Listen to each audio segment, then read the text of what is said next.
వస్తోందండి, నడుం నొప్పి వస్తోందండి అంటే నీ వల్ల కాదు, అది లోపం. నువ్వు తినే విషాహారం అన్ని విషమే. వంకాయలో బీటీ వంకాయలట. ఆ జైరాం రమేష్ అని దౌర్భాగ్యుడు ఉండేవాడు, మన అదృష్టవశాత్తు పోయాడు, ఓడిపోయాడు తుక్కుగా. వాడికి కృత్రిమం తయారు చేయటం అన్ని ఇష్టం. మన దేశంలోకి ఈ విషంతో కూడినటువంటి విత్తనాలు, ఈ కృత్రిమమైన విత్తనాలు తీసుకొచ్చిన పుణ్యాత్ముడు వాడే. ఇలాంటి దుర్మార్గులు చాలామంది ఉంటారు. అసలు ఆంధ్రప్రదేశ్కి ఇంత అన్యాయం జరగడానికి మూలకారకుడు వాడు.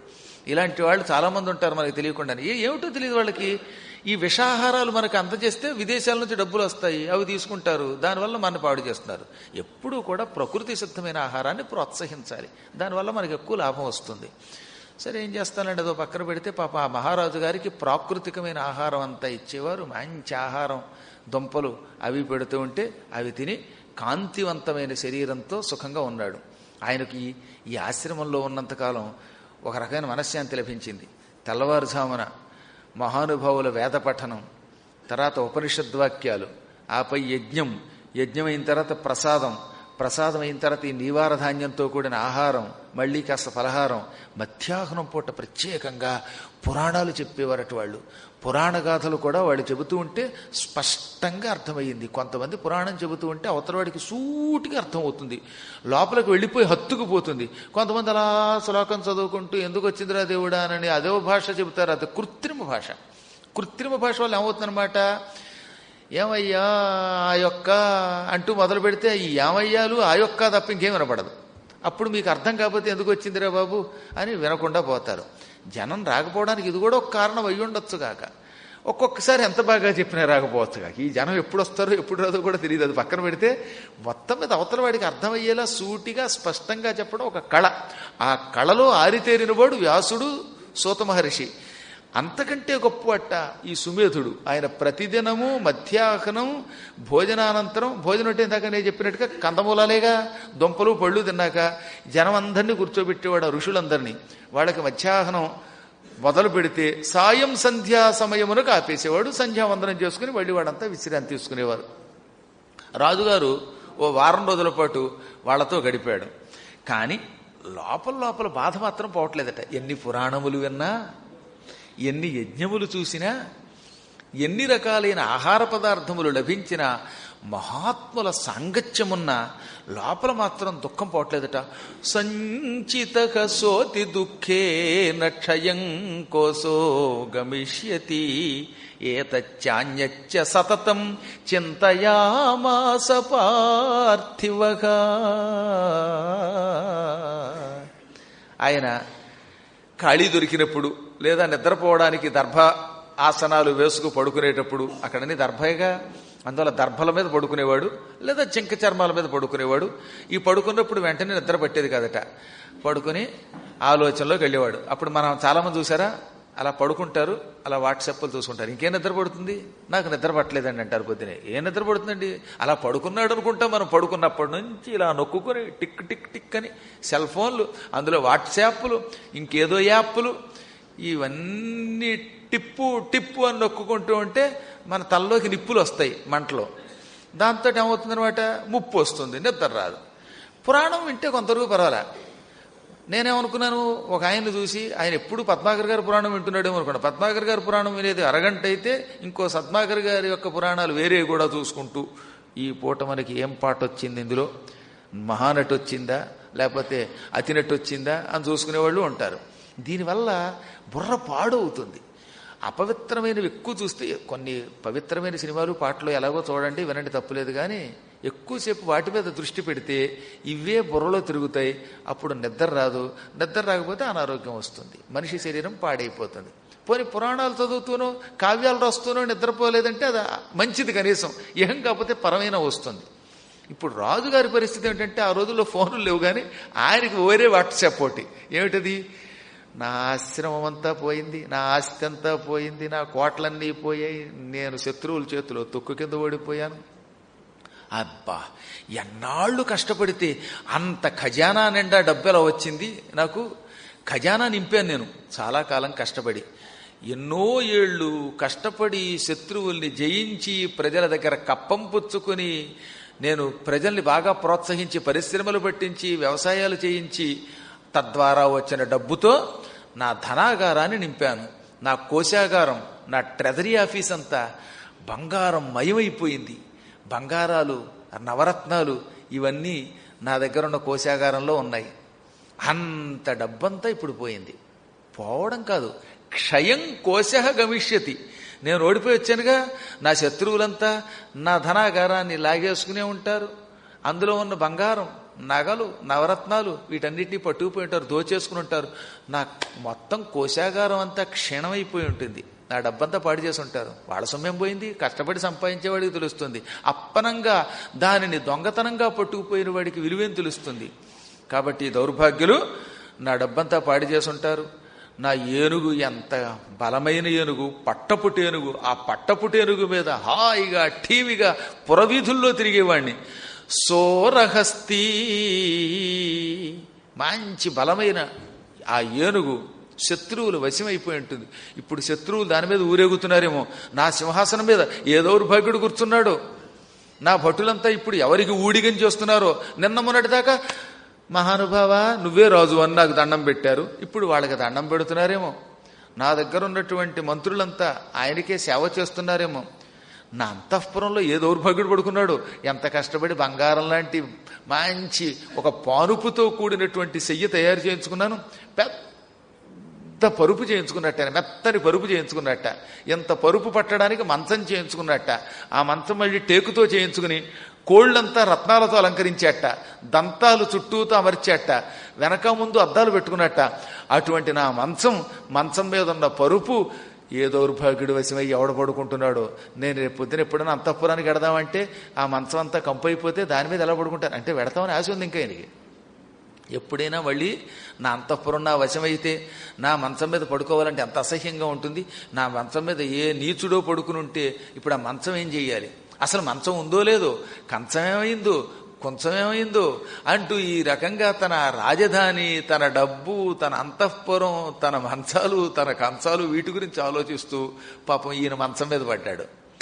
అనారోగ్యం వస్తుంది, నిద్ర పట్టదు, ఆకలి ఉండదు, ఒక్కోసారి దాహం ఉండదు, తీవ్ర వేదన అండి అది. అందుకే సతతం చింతయామాస పార్థివ అన్నాడు ఇందులో. ఎల్లప్పుడూ అదే బాధ. పోగొట్టుకున్న వాడికి ఆ పోయిన వస్తువు మీద ఎంత వ్యామోహం ఉంటుందో ఉదాహరణ ఈ మహారాజు గారి మాట. కష్టపడి సంపాదించిన వస్తువు పోతే మాత్రం ఆ జీవికి వచ్చేస్తున్నాడు బాధ. ఎన్నేళ్ళు కష్టపడి సంపాదించానండి, ఒక్క దుర్మార్గుడు వచ్చి చిట్ ఫండ్ రూపంతో మొత్తం పట్టుకుపోయాడని ఏడుస్తున్న వాళ్ళు లేరు. ఆ మధ్యన ఉట్టుట్టు బ్యాంకుల్లో డిపాజిట్లు చేశారు, ఈ ఉట్టుట్టి బ్యాంక్ కాస్త వడ్డీ అయిపోయింది. దాంతో వాడు అయ్యో అందులో వేసామండి బోల్డ్ అంత వడ్డీ వస్తుందండి అనుకున్నామండి. ఎవడన్నా ఎందుకు ఇస్తాడండి, నెలకేమో 25 రూపాయలు వడ్డీ ఇస్తాడు నూటికి. అలా అన్నాడంటేనే వాడు మోసగాడని అర్థం. వాడెవడో అర్బన్ బ్యాంక్ పెట్టేట, ఆ బ్యాంకులో 125 రూపాయలు వడ్డీ అన్నట్ట. ఈ జనమంతా పట్టుకుపోయి వేసేశారు అందులోను. వాడు మొత్తం పట్టుకుపోయాడు, అసలుకే మోసం వచ్చింది. ఏ తర్వాత మంచం పడితే ఏం ఉపయోగం. కాబట్టి అసలు నమ్మేటప్పుడే కొంచెం జాగ్రత్తగా ఉండాలి. నమ్మిన తర్వాత ఈ డబ్బు పోతే ఇక దాని గురించి పట్టించుకోకూడదు. పట్టించుకుంటే ఏం రాదు సరిగదా, అనారోగ్యం వస్తుంది, ఏడుపు వస్తుంది. కాకపోతే రాజుగారంటే పెద్ద సామ్రాజ్యం కనుక, కష్టపడి ఆర్జించిన ధనం కనుక అది పోగానే నిద్ర పట్టక చాలా బాధపడిపోయాడు. ఇలా కొద్ది రోజులు గడిచే, వారం 10 రోజులు. ఒక రోజున సూర్యోదయ సమయంలో నెత్తి మీద మాట వరసకు ఒక తలపాగా కూడా లేకుండా కొల్లాయి గుడ్డ, మోకాళ్ళ దాకా ఉన్న గుడ్డ కట్టుకుని పైన ఒక కండువా మాత్రం వేసుకుని పాపం నీరసపడి ఒక ఆయన కాళ్ళు ఈడ్చుకుంటూ వచ్చాడు. ఈయనకి మతిపోయింది. నేనే ఇంత ఉసూరుమంటూ వస్తే నాకంటే ఉసూరుమంటూ వస్తున్న ఈ పుణ్యాత్ముడెవడా, ఆయన ముఖంలో కళాకాంతులున్నాయి. ఇప్పుడు నీరసంతో ఉండవచ్చుగాక, ఒకప్పుడు బాగా బతికినవాడు అనిపిస్తోంది. అందుకని ఆయన దగ్గరికి వెళ్ళాడు. అయ్యా మీరెవరండి అన్నాడు. నేను గొప్ప వర్తకుండండి, ఒక గొప్ప వైశ్యశ్రేష్ఠుండండి అన్నట్ట. తత్ర విప్రాశ్రమాభ్యాసే వైశ్యమేకం దదర్శసః. ఒక మంచి కాంతి కలిగిన ముఖం కలిగిన, అంటే ముఖంలో ఒకప్పుడు దాన ధర్మాలు చేసినటువంటి వర్చస్సు తెలుస్తుందండి. మీరు ఒక వ్యక్తిని చూడగానే తను దానం చేశాడు, ధర్మం చేశాడు, ఇతడు పుణ్యాత్ముడు గొప్పవాడని తెలుస్తుంది, బతికి చెడ్డవాడని తెలుస్తుంది. అలాంటి బ్రతికి చెడ్డవాడని ఒక వైశ్యుడిని చూశాడు. దగ్గరికి వెళ్ళి అయ్యా మీరెవరండి, మీ ముఖంలో దైన్యం కనబడుతోంది ఏమిటి, కారణం ఏమిటి, మీ కళ్ళు చాలా దీనంగా ఉన్నాయి, బొత్తిగా వస్త్రాలు కూడా లేకుండా ఇలా అయిపోయారేమిటి. నేను కూడా ఒకప్పుడు సురథుడనే రాజుగారిని లేండి, నాకు ఇప్పుడు వస్త్రాలు లేవు, మంచి బట్టలు లేవు, ఏదో వీళ్ళు ఇచ్చినటువంటి ఆశ్రమంలో ఇచ్చిన కొల్లాయి గుడ్డలో కట్టుకు బతుకుతున్నాను. ఇప్పుడు కొల్లాయి కట్టిన ఒకప్పుడు మాత్రం నేను రాజుని అనగానే మహారాజా మీ గురించి విన్నాను, నేను కూడా మీకు స్నేహితుడినేనండి అన్నాడు. అంటే మీలాంటి వాడినేనండి. నీ కథ ఏమిటన్నాడు ఈయన. సమాధిర్నామ వైశ్యోకముత్పన్నో ధనినాంకులే పుత్రదారైర్నిరస్తశ్చ ధనలోభాదసాధుభి. నా పేరు సమాధి. నేను ఒక మంచి ఐశ్వర్యవంతుల కుటుంబంలో పుట్టాను. ధర్మం తప్పకుండా కోట్లు అర్జించాను. ఇది గొప్ప విషయం గుర్తుపెట్టుకోండి. ఈయన ఎప్పుడు ధర్మం తప్పలేదు. ధర్మాత్ములకు కూడా పరీక్షలు ఉంటాయి. ఈ కథలో ఈయన గురించి మీరు చివరిదాకా గుర్తుపెట్టుకోండి. ఈయన అమ్మవారు ప్రత్యక్షమైతే నాకు ముక్తి తప్ప ఏమీ వద్దన్నాడు. అటువంటి వాడు ఇప్పుడు వచ్చిన వాడు ఏం సామాన్యుడు కాదు. ఇవాళ కష్టంలో ఉండొచ్చు కాక, కానీ ఆయన ధర్మాత్ముడు. ధర్మాత్ముల కుటుంబంలో పుట్టాను, ధనవంతుల కుటుంబంలో పుట్టాను, కోటీశ్వరుల కుటుంబంలో పుట్టాను, ధర్మం తప్పకుండా కోట్లు సంపాదించాను, కోట్లకి పడగెత్తా. దైవానుగ్రహం వల్ల నాకు పుత్రులు పుట్టారు, భార్య ఉన్నది. ఈ పిల్లలకి పెళ్లి చేశాక మొదలైంది దీనికి అవస్థ అంతా. పిల్లలకి పెళ్ళయింది, కోడళ్ళు వచ్చారు. ఈ కోడళ్లతో పాటు వాళ్ళ సోదరులు కూడా, బావమరుదులు కూడా వచ్చారు. వచ్చి ఈ బావమరుదులు బావల్ని అంటే ఈయన కొడుకుల్ని దగ్గర కూర్చోబెట్టి, మీ నాన్నకి 4 కొడుకులు, ఏ కొడుకు ఎక్కువ ఇచ్చేస్తాడో, ఎవడికి అన్యాయం చేస్తాడో, దీపం ఉండగానే ఇల్లు చక్క పెట్టుకోవాలి, మీ నాన్న మీకు ఆస్తి పంచేటట్లు లేడు అని బాగా ఎక్కవేసేవారట. ఈ చెప్పుడు మాటలు ఎంత గొప్పవాడినా పాడు చేస్తాయి. పాపం కొడుకులు సహజ సిద్ధంగా మంచివాళ్లే, కానీ పెళ్ళయ్యాక ఈ భార్యల తరపున వచ్చినటువంటి వాళ్ళు ఉన్నారే, ఈ బావమరుదులు, వాళ్ళ చెప్పుడు మాటలు అన్నారు. ఇదిగో చిన్నాడంటే మీ నాన్నకు బాగా ఇష్టం, మొత్తం ఆయన అరండలపేట అంతా ఆయనకి రాసి ఇచ్చేస్తారు, తర్వాత నీ ఇష్టం అని చెబితే ఏమైపోతుంది, పెద్దాడికి మండుతుంది.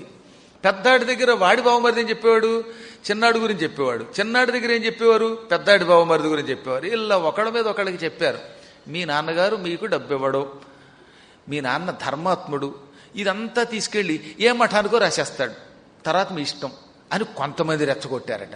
అసలు పిల్లలకి ఎవరు, మీ నాన్నకి ఈ మధ్యన పురాణాలు పెచ్చబట్టింది, దేవుడు పెచ్చబట్టింది, ఈ ఆస్తంతా తీసుకెళ్లి ఏ శృంగేరి మఠానికో రాసేస్తే మీరు ఏమైపోతారని చెప్పారట. దాంతో ఈ పిల్లలకి భయం వేసి వాళ్ళ అమ్మ దగ్గరికి వెళ్ళారు. అమ్మ నాన్నగారు ఆస్తి మనకి ఇవ్వరట కదా, ఎక్కడో ధర్మకార్యాలకు వెచ్చిస్తారట కదా, లేదా పెద్దాడికి ఎక్కువ ఇస్తారట కదా, చిన్నాడికి ఎక్కువ ఇస్తారట కదా. అంటే ఆవిడ కూడా భర్తను నమ్మక ఆవిడికి కర్మగాలి, ఏమోరో మీ నాన్న ఈ మధ్యన బాగా దేవుడు దెయ్యం తీర్థయాత్రలను తిరుగుతున్నాడు, ఎక్కడ పద్మాకర్ గారి పురాణం వస్తే అక్కడికి పోతున్నాడు, ఈ డబ్బంతా పద్మాకర్ గారికి కాశీపీఠానికి ఇచ్చేస్తాడేమో, లేనిపోని గొడవ, ఎందుకైనా మంచిది ఆయన మెడట్టు గంటే ఆస్తి అంతా లాక్కోండి రాది ఆవిడ కూడా. దాంతో వీళ్ళంతా కలిసి ఓ రోజున తండ్రిని మెడబట్టు గంటేశారు. మొత్తం ఈ ఆస్తి అంతా లాగేసుకున్నారు.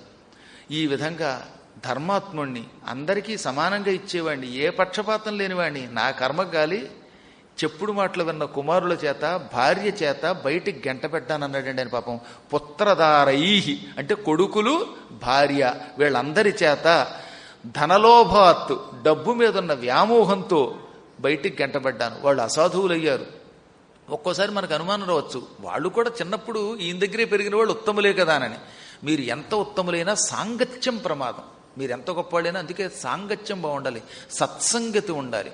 అది లేకపోతే మనం ఎంత గొప్పవాళ్ళమైనా పాడవుతాం. అందువల్ల స్నేహం చేసే ముందు బాగా ఆలోచించండి, వీడు మంచివాడా చెడ్డవాడా, వీడి వల్ల మన కుటుంబానికి లాభమా నష్టమా అది తెలుసుకోవాలి. సరే, ఏమైతేనే దురదృష్టవశాత్తు నేను వాళ్ళ చేత బయటికి గంటపడ్డాను, బయటకు వచ్చేసాను. ఇప్పుడు నా బాధల్లా వాళ్ళు నన్ను గెంటేసినా వాళ్ళ మీద ప్రేమ పోవటం లేదు. నా భార్య ఉత్తమురాలే, కానీ ఎందుకు ఇలా మారిపోయింది, ఈ పిల్లలు ధనం కోసం ఎందుకు ఇలా అయ్యారు అని వాళ్ళ మీద వ్యామోహం పోవడం లేదు.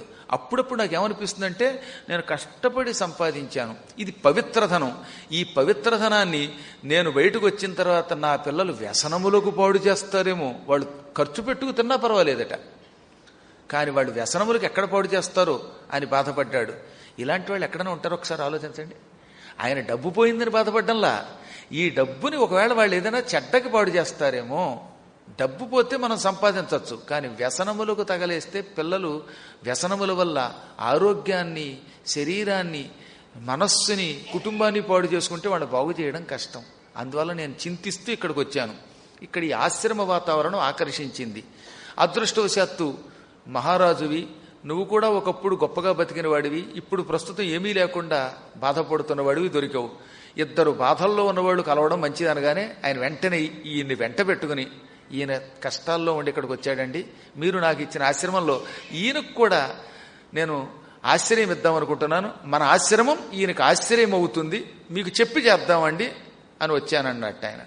ఎందుకంటే మునీశ్వరుడు ప్రస్తుతం రాజుగారికి ఇచ్చాడు, ఆయనకి చెప్పకుండా ఈయన తీసుకొచ్చి అందులో పెట్టకూడదుగా. గురువుగారు ఎవరినైనా మన దగ్గర ఉండమంటే వీళ్ళకి తెలియకుండా, గురువుగారికి తెలియకుండా 10 మందిని అక్కడ పోగేయకూడదు, ఏదైనా చెప్పి చేయాలదో శాస్త్రం. అందుకని గురువు గారి దగ్గరికి వెళ్ళి, ఏమండి గురువు గారు ఈయన నా దగ్గర ఉంచుకోవచ్చా అంటే, ఆయన చాలా ఉత్తముడురా, అసలు అతని వల్లే నువ్వు బాగుపడతావు, ఆయన ఉంచుకో అన్నట్టే. ఈ విధంగా రాజుగారికి పాపం ఈ వర్తకుడు సాయం అయ్యాడు.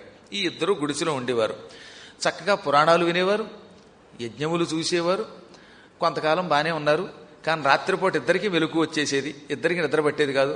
నా రాజ్యమో అని రాజుగారు, నా పెళ్ళాం బిడ్డలు ఏం చేస్తున్నారు అని ఈయన.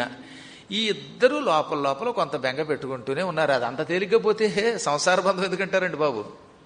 చాలా కాలం క్రితం ఈ గోదావరి వరదలు వచ్చాయి. గోదావరిలో వరదలు వచ్చినప్పుడు ఏం చేస్తారంటే పల్లెవాళ్ళు అందులో నుంచి కొట్టుకొచ్చే చెట్లు పట్టుకొచ్చి తీసుకొచ్చి ఒడ్డుకి వాటిని అమ్ముకుంటారు. ఎప్పుడైనా అడవుల్లో బాగా వర్షాలు కురిసినప్పుడు ఈ వర్షాలకి చెట్లు వేళ్లతో సైతంగా లేచిపోతాయి, సమూలంగా లేచిపోతాయి. ఈ చెట్లు లేచిపోయి ఏమవుతాయి అనమాట, నదుల్లో కొట్టుకొచ్చేస్తాయి. మీరు చూస్తున్నారుగా, ఇప్పుడు ధవళేశ్వరం దగ్గర చూస్తే తెలుస్తుంది. భయంకరమైన వరదల్లో పెద్ద పెద్ద చెట్లు, టేకు చెట్లు, మద్ది చెట్లు, మామిడి చెట్లు కొట్టుకొచ్చేస్తాయి. పెద్ద పెద్ద చెట్లు అనమాట, వేళ్లతో సైతంగా లేచిపోయి వస్తాయి. కొన్ని వందల సంవత్సరాలుగా పెరిగిన పెద్ద పెద్ద చెట్లు. ఈ గజయత్తగాళ్ళు పల్లెవాళ్ళు ఏం చేస్తారంటే ఈ చెట్లని ప్రాణాలకి తెగించి ఆ వరదలో ఈదుకుంటూ వెళ్ళి తీసుకొస్తారు. ఆ తీసుకురావడం అలాగే తెలుసా, నడుముకి పెద్ద లావైన మోకోటి కట్టుకుంటారు. ఈ మోకు ఒక కొస నడుముకు కట్టుకుని మిగతాది ఏం చేస్తారన్నమాట, చెట్టుకు కట్టేస్తారు. చెట్టుకు కట్టి వీళ్ళు ఈదుకుంటూ ఒద్దుకు వచ్చేస్తే ఆ చెట్టు ఎంత బలమైన చెట్టు అయినా సరే తాడుతో ఇలా లాగితే నీళ్లలో కదా చాలా తేలిగ్గా వచ్చేస్తుంది.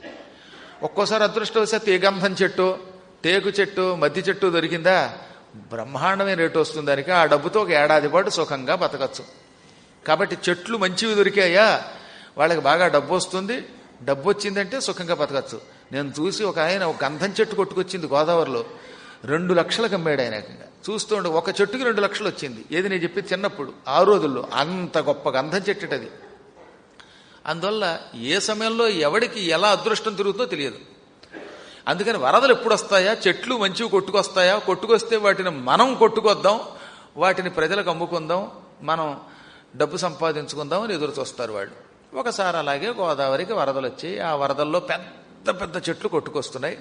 ఈ పల్లె వాళ్ళంతా, ఈ పట్టిసీమ మొదలైన ప్రాంతాల్లో ఉన్నవాళ్ళు నడుములకు మోకులు కట్టుకుని ఈదుకుంటూ వెళ్ళారు. గజయతగాళ్ళు అండి వాళ్ళు. ఆ వరదల్లో భలే తేలిగ్గా ఇదేస్తారు. వరదల్లో ఏదైనా ఎంత గొప్పవాడికైనా కష్టం తెలిసినా వరదల్లో గజమెత్తేనే కొట్టుకుపోతాం ఆ వేగానికి. అటువంటి తర్వాత ఈదుకుంటూ వెళ్ళారట. అందులో ఒక పల్లెవాడికి ఒక పెద్ద చెట్టు కనపడింది. దొరికిందిరా చెట్టు అనుకుని వీడి దగ్గరికి వెళ్ళాడు. దూరం నుంచి వీడు చెప్పుకుంటారనమాట, చెట్టు నాదని. పల్లెటూటి వాళ్ళు ఏం చేస్తారంటే ఈ చెట్టు నాదన్నారంటే ఇంకా చెట్టు వాడిదే, రెండోడు ముట్టుకోవడానికి వీలు ఉండదు. ఆఖరికి ఆవులు పేడేసినంతే, ఆవు పేడేస్తుంది అంటాడు వాడు. పైగా గేదె అంటాడు. ఇంకా గేదె పేడ ఇంకోటి ముట్టుకున్నాడా వాడి పని అయిపోయినట్టే. కాబట్టి వాడు చెప్పుకుంటే వాడిదే అనమాట. అలా పాపం వాడు చెప్పుకుని ఈ చెట్టు దగ్గరికి వెళ్ళాడు. ఆ చెట్టుకి తాడు కట్టి చెట్టు లాక్కుపోదాం అనుకున్న సమయానికి ఆ చెట్టు మీద చక్కని గొంగళి ఒకటి కనపడింది. ఈ పల్లెవాళ్లలో చూసారా, పేదవాళ్ళు కప్పుకుంటారు, మనం చక్కగా రగ్గులు కప్పుకున్నట్టుగా, బొంతలు కప్పుకున్నట్టుగా, రజాయిలు కప్పుకున్నట్టుగా, దుప్పట్లు కప్పుకున్నట్టుగా వాళ్ళు గొంగళి కప్పుకుంటారు. ఉన్నితో తయారు చేసేటటువంటివి లేక రకరకాలైనటువంటి వెంట్రుకలతో తయారు చేసే గొంగళి. ఆ గొంగళి ఒకటి, నల్లని గొంగళి ఈ చెట్టు మీద కనపడింది. భలే దొరికిందిరా గొంగళి. ఈ గొంగళి నాకు రేపు శీతాకాలానికి పనికొస్తుంది అనుకుని వీడు ఆ చెట్టుతో పాటు ఆ చెట్టు దగ్గర ఉన్న గొంగళి దగ్గరికి వెళ్ళాడు. ఆ గొంగళిని పట్టుకున్నాడు. తీరా చూస్తే అది గొంగళి కాదు, కర్మ, ఎలుగుబంటి. ఈ వరదల్లో చెట్టు మీద కూర్చుంది. అది చెట్టు కూలిపోయి నీళ్లలో పడిపోతే ఆ నీళ్లలో అది కొట్టుకొస్తూ చెట్టు మీద ప్రాణరక్షణ కోసం గట్టిగా పట్టు కూర్చుందిట. వరదల్లో కొట్టుకుపోతున్నప్పుడు ఎలుగుబంట్లు కూడా ఏదలేవు కదా, అది చెట్టు కనుక చెట్టును ఆసరాగా చేసుకుని దాని మీద దర్జా కూర్చుంది. వీడికి తెలియక ఆ ఎలుగుబంటు బొత్తును చూసి గొంగళి అనుకుని దాన్ని పట్టుకున్నాడు. దాంతో కంగారు పడి ఉలిక్కిపడి వీడిని గట్టిగా పట్టేసింది, నొక్కేసింది. ఎలుగుబంటి పడితే ఇక మనం విడిపించుకోలేము. భల్లూకపు పట్టు అంటారు. అది గట్టిగా పట్టేసింది. దాంతో వీడు ఉక్కిరి బిక్కిరి అయిపోయాడు. నీళ్లల్లో మునిగిపోతున్నాడు. నీళ్లు తాగేస్తున్నాడు. ఇక ఈదలేడు కదా, కాళ్ళు చేతులు కదలటంలా. దాంతో పక్కనున్న తోటి ఈతగాళ్ళు అన్నారట, ఒరే బోడి గొంగళీ కోసం ప్రాణం విడిచిపెడతావేమిట్రా, దొరకపోయింది వదిలేసి వచ్చేయరా ఒడ్డు కంటే. నేను దాన్ని వదిలే, అది నన్ను వదలటం లేదన్నట్ట. నేను దాన్ని వదిలేశాను, అది నన్ను వదలటం లేదన్నట్ట. అదిగో సంసారం అటువంటిది. మనం దాన్ని వదిలేసినా అది మనల్ని వదలతాం. మా ఐదారు గొడవ. అందుకనే సంసారాన్ని భల్లూకంతో పోల్చారు. వరదలో చెట్టు మీద కొట్టుకుపోతున్న భల్లూకమును పట్టుకోవడం ఎంత ప్రమాదమో సంసారం జోలికెళ్ళ అటువంటిది. మనం దాన్ని వదిలినా అది వదలదు. మీరు ఎంత గింజుకోండి, ఈ సంసారం వదిలి రాలేరు. సంసారం వదిలి రావడం ఎంత కష్టమో చెప్పనా? దానికి ఉదాహరణ కొంతమంది రావట్లా. 6:30కు ఉపన్యాసం అంటే సంసారం ఎలుగుబంట్లో పట్టుకుంది, అందుకే 7ంటికి వస్తారు. వచ్చి వెనకథలకు గందరగోళం చేస్తారు. అంటే వీళ్ళంతా సంసారం అనే ఎలుగుబంటి యొక్క వల్లో పడిన వాళ్ళు అనమాట. అలా పడకుండా ఉన్న వాళ్ళు ఎవరుంటారో రేపటి నుంచి చూద్దాం. రేపటి నుంచి నేను పరిశీలిస్తాను, సీసీ కెమెరా పెడతాను ఇక్కడ. ఎవడు సంసారంలో ఉన్నాడో వాళ్ళ ఫోటో తీయించి, ఈతడు ఎలుగుబంటి లాంటి సంసారం యొక్క వల్లో పడ్డాడు, కౌగిట్లో ఇరుక్కుపోయాడు, బయటికి రావట్లేదని బోర్డు పెట్టిస్తే ఇకందరూ రేపటి నుంచి 6:30కి ముందు వస్తారు. కాబట్టి చెప్పొచ్చేది ఏంటంటే, సంసారం ఎంత విచిత్రమైందంటే, వీళ్ళు సంసారాన్ని వదిలేసి ఇక్కడ దూరంగా ఉన్నా రోజు రాత్రిపూట నిద్ర పట్టక నా ఇల్లు, నా కోట, నా ఖజానా, నా కోశాగారం, నా అంతఃపురం, నా మంచం, నా బంగారు కంచం అని రాజుగారు పాపం ఈ వర్తకుడు, నా భార్య ఎంతో మంచిది, పిల్లల చెప్పుడు మాట విన్నది. పిల్లలు మాత్రం ఏం చేస్తారు, పెళ్ళయ్యాక పెళ్ళాల మాట విన్నారు. ఆ పెళ్ళాలు మాత్రం ఏం చేస్తారు, వాళ్ళ సోదరుల మాట విన్నారు. ఈ బావమరుదులు ఇంట్లోకి వచ్చి కొంప ఉంచారు, వీళ్ళని రెచ్చగొట్టారు, ఆస్తిలు హక్కున్నను గెంటారు. ఈ ఆస్తి ఏమన్నా తగలేస్తున్నారేమో, దుర్వ్యసనాలకి పాడు చేస్తున్నారేమో, అపవిత్ర కార్యక్రమాలకు వినియోగిస్తున్నారేమో, ఎంత కష్టపడి సంపాదించిన పవిత్రమైన సంపదంతా పాడైపోతుందేమో అని ఆయన వెంగెట్టుకునేవాడు. ఈ విధంగా వీళ్ళిద్దరూ ఓ 2-3 రోజులు ఇద్దరు కష్టాలు చెప్పుకుంటూ, ఈయన కష్టాలు చెప్పుకుంటూ ఉన్నంతసేపు ఈయన వినేవాడు. ఆ తర్వాత ఈయన మొదలెట్టేవాడు. ఇక్కడి నుంచి రిటైర్ అయిన వాళ్ళు కూర్చుంటారు చూసారు మీరు ఎప్పుడైనా? రిటైర్డ్ పీపుల్ 2-3 చోట్ల కూర్చొని చక్క వాళ్ళు చెప్పుకుంటున్న కబుర్లు వింటే అబ్బా అనిపిస్తున్న వాటి నేను అలా విన్నా. పాపం వాళ్ళ కష్ట సుఖాలు మరి సర్వీసులో ఉండగా చేశారు కదండి. నేను సర్వీసులో ఉన్నప్పుడండి ఆ లంకల్లో పరిగెత్తుకుంటూ వెళ్ళేవాడిని అండి, జీపులో తిరిగానండి అని ఈయన చెబుతాడు. ఇక నేనున్నప్పుడండి నేను అదేదో అంబాసిడర్ కారులో తిరిగానండి, లేకపోతే బొలేరోలో తిరిగానండి, ఏం తిరిగానండి అని ఈయన ఇక ఇక్కడి నుంచి మొదలెడతారనమాట. నేను అక్కడ అహ్మదాబాద్లో పనిచేశాను, నేనేమో చెన్నైలో పనిచేశాను, లేకపోతే నేను ఇంకో చోట పనిచేశాను, ఆ టైంలో నా లెవెలు నేను ఈల వేస్తే అంతా కూడా పనిచేసేవారు, ఇవన్నీ మొదలెడతారు. మరి ఏం చేస్తారు, ఎవరు వింటారు? ఇంట్లో పెళ్ళాం మీద విసుక్కుంటుంది, ఆవిడకేమో టీవీలు, ఆవిడ టీ ఇచ్చేసి బయటికి పంపుతుంది. ఈ బయటకు వచ్చిన తర్వాత ఈయన మాట ఎవడో వినాలి. ఈ కష్టాలు సుఖాలు చెప్పుకుంటూ ఉంటారు. ఇందులో ఇంకా ఎన్ని కష్టాలు, ఎన్ని గొడవలు. ఒక ఆయన అమెరికా పోయాట, కొడుకు రాట, నా బతికిలా ఉందండి, పిల్లలిద్దరిని అమెరికా పంపానండి, ఒక్కడు నా మొహం చూడండి అంటాడు. పాపం ఇలా ఒకళ్ళకొకళ్ళు కష్ట సుఖాలు చెప్పుకుంటారు. పాపం వీళ్ళు కూడా అలాగే, ఈయన కష్టం ఆయన కష్టం ఈయన చెప్పుకున్నప్పుడల్లా విన్నప్పుడు ఏమండి మీకు పోయింది 14 కోట్లేనండి, నాకు ఏకంగా 5 కోట్ల పోయాయంటే, మహారాజా నీకు 5 కోట్లంతో నాకు 5 కోట్లంతే అంటాడు ఈయన. ఈ విధంగా ఒకళ్ళకొకళ్ళు చెప్పుకుంటూ నిద్ర లేక బాధపడి, ఎందుకు వచ్చింది ఈ గొడవ, ఈ మమకారం మనకెందుకు వస్తున్నది, ఇందులోంచి మనం ఎలా బయటపడాలి, కష్టంలోంచి ఎలా బయటపడాలి అనుకుని వీళ్ళిద్దరూ ఒకనాడు మహాత్ముడైన సుమేధుని యొక్క ఆశ్రమానికి వెళ్ళారు. ఆయనకి నమస్కరించారు. అదృష్టవశాత్తు ఆయన పూట ప్రశాంతంగా ఉన్నాడు. ఆయనకి ఏం కార్య వ్యగ్రత లేదు. యజ్ఞాలు చేయటమో పురాణాలు చెప్పటమో ఇలాంటి హడావుడిలో ఉన్నప్పుడు మనం వెళ్ళామంటే గురువులకు ఒళ్ళు మండుతుంది, వదలబో తర్వాత అంటారు. కానీ ఆయన హాయిగా ప్రశాంతంగా ఉన్న సమయం చూసుకుని వీళ్ళు వెళ్ళి నమస్కరించారు. ఉపవిష్టౌ కథా కాశ్చిత్ చక్రతుర్వైశ్యపార్థివౌ.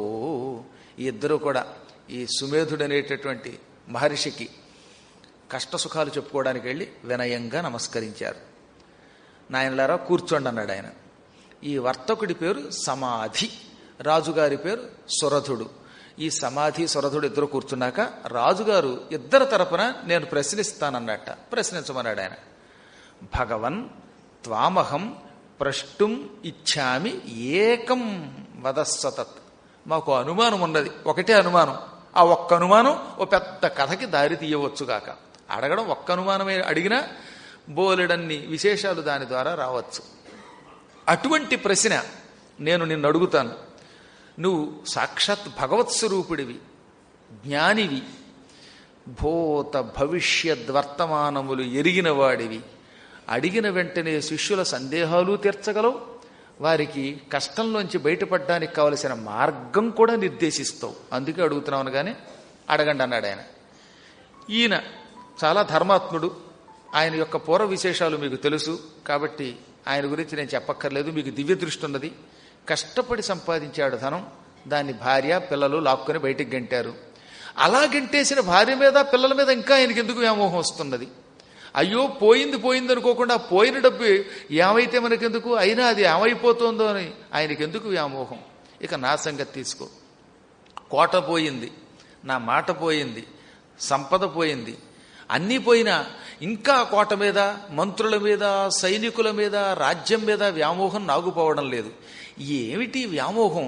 ఎంత గింజుకున్నా భయంకరమైన సంసార మాయా వ్యామోహం నుంచి మేమెందుకు బయటపడలేకపోతున్నాం? దీని వెనకాతల ఏ కారణం ఉన్నది అని అడిగితే అప్పుడు ఋషీశ్వరుడు అన్నాడు, మంచి ప్రశ్న వేశావు. ఈ ప్రపంచమంతా ఒక మహామాయ చేత ఆవరింపబడి ఉన్నది. ఆ మహామాయకి జగన్మాత అని పేరు. ఆ మహామాయ ఈ చరాచర జగత్తంతా సృష్టిస్తున్నది. ఆవిడకి మహాకాళి, మహాలక్ష్మి, మహాసరస్వతి అని పేరు.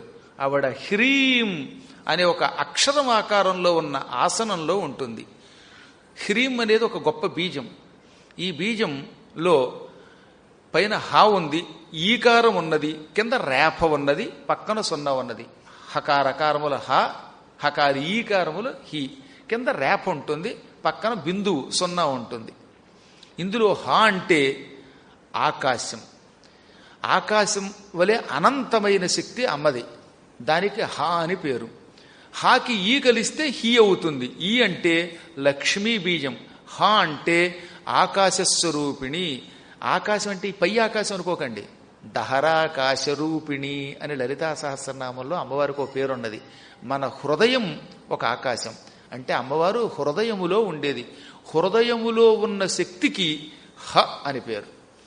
దానికి ఈ చేరింది. ఈ హృదయంలో ఉన్న శక్తికి పనులు చేసి సంపాదించి తనను పోషించుకునే శక్తి ఇచ్చేదానికి ఈ అని పేరు. ఈ అంటే లక్ష్మి. మీరు ఎప్పుడు చూసారుగా, శ్రీ సూక్తంలో ఉంటుంది, తాం పద్మినీమీం శరణమహం ప్రపద్యే సుతరసితరసే నమః. మనం ఎక్కడ చూసినా అంతే, పద్మినీం ఈం, అక్కడ ఈం అంటే లక్ష్మిని అని అర్థం అన్నమాట. కాబట్టి ఆకాశ బీజం, లక్ష్మీ బీజం. దీని కింద రేఫ ఉన్నది. ఈ రా అగ్ని బీజం. అగ్ని వలె స్వచ్ఛమైనది, ఏ దోషము లేనిది, తేజస్సుతో వెలిగిపోతుంది. అలా వెలిగిపోయే బీజం రేఫ. దానికి పక్కన మకారపు పొల్లు బిందు ఉన్నది. ఈ బిందు ఉన్నది అంటే నాదస్వరూపిణి అమ్మ. ఈ విధంగా అమ్మవారు హకార, ఈకార, రేఫ, దానితో కూడిన బిందువు, ఈ నాలుగింటితో కూడినటువంటి స్వరూపిణి. అందుకే అమ్మవారికి హ్రీం బీజస్వరూపిణి అని పేరు. దీనికి మాయాబీజము అని పేరు. ఇదే మాయ అంటే. ఈ బీజాన్ని భక్తి శ్రద్ధలతో గురువుల దగ్గర ఉపదేశం పొంది జపం చేసేవాడికి మాట వరసకు కూడా సంసార వ్యామోహం ఉండదు, దుఃఖం ఉండదు, పాపం ఉండదు, భీతి ఉండదు. కాకపోతే శ్రద్ధతో చెయ్యాలి. మాయాబీజములు జపించిన వాడు మాయకి లొంగడు. మాయలో పడ్డవు, మాయ పటుమాయమైపోతుంది, మటుమాయమైపోతుంది. అంత గొప్ప బీజం. అమ్మవారు మనకి దర్శనమిచ్చేటప్పుడు ఈ హ్రీం అనేటటువంటి అక్షరము ఎటువంటి ఆకారంలో ఉంటుందో అటువంటి సింహాసనం మీద కూర్చుంటుంది. ఇప్పుడు నేను కూర్చున్నాను, ఈ వెనకాతలో జారబడ్డానికి ఒక బల్ల, కింద బల్ల ఉన్నాయి. ఇది ఒక ఆసనం. ఇలాగే అమ్మకు కూడా ఒక ఆసనం ఉన్నది. కాకపోతే ఆ ఆసనం హ్రీం అనే అక్షరము వలె ఉంటుంది. ఆ అక్షరం మధ్యలో కూర్చుంటుందట. మీరు చూడండి, హ్రీం అనే ఒక అక్షరాన్ని తయారు చేయండి, ఆ మధ్యలో నన్ను కూర్చోబెట్టండి, అప్పుడు మీకే అర్థమవుతుంది. అందుకనే మీకు అమ్మవారి గురించి ఖడ్గమాలలో వర్ణన చేస్తూ హ్రీంకారాసన్న గర్భితానలశిఖాం సౌహు క్లీం కళాం బిభ్రతీం సౌవర్ణాం వరధారిణీం వరసుధాధౌతాం త్రినేత్రోజ్వలాం వందే పుస్తకపాశమంకుశధరాం స్రగ్భూషితాం ఉజ్జలాం త్వాం గౌరీం త్రిపురాం పరాత్పరకళాం శ్రీచక్ర సంచారిణీ. హ్రీం అనే ఒక అక్షరము వలె ఉండే ఆ అక్షర ఆకారంలో ఉండే ఆసనము మధ్యన అగ్నిజ్వాలలా వెలిగిపోతుంది అమ్మవారు అన్నమాట. హ్రీం అనే అక్షరము ఏ ఆకారంలో ఉంటుందో ఆ ఆకారంలో ఉండే ఒక సింహాసనం తయారు చేయించుకొని ఆ సింహాసనం మధ్యలో